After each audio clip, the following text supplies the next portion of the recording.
Hak ni hak terjadi seorang si Zaid itu contoh saja. Pergi beli barang di pasar, di kedai 100 kop katanya. Maka si penjual kata kepadanya, saya tidak ada duit. Duit tambah. Nak tambah apa?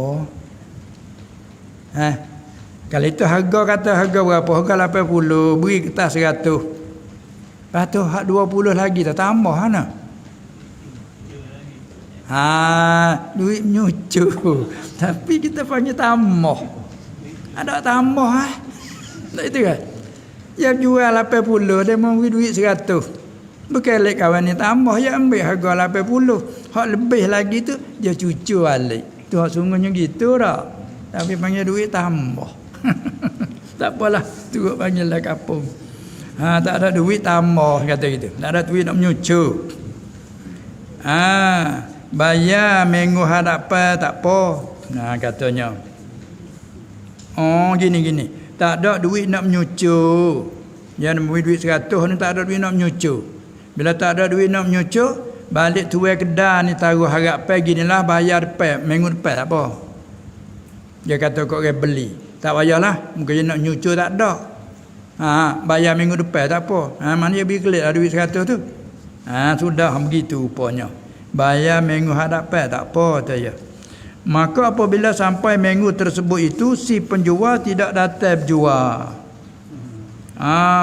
Adalah sebab-sebab apa tu tak tahulah tu. Dan lepas itu tidak datang langsung sampai bila-bila pun. Mati ke hidup tak tahulah tu. Tak tahu gitu mau tu. Nak bergalak orang luar kita jual situ. Maka bagaimanakah Zaid nak bayar barang yang telah beli tu?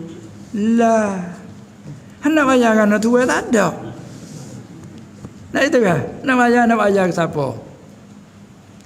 Kita azam nak bayar.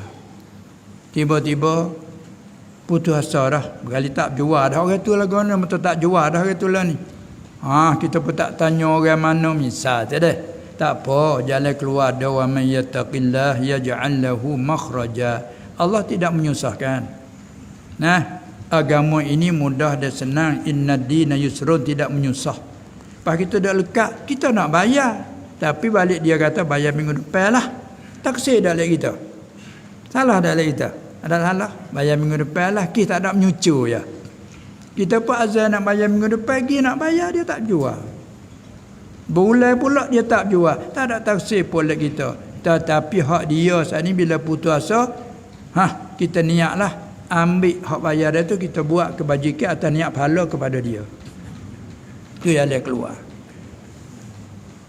Jangan mujur aku tak nak bayar. Gitu.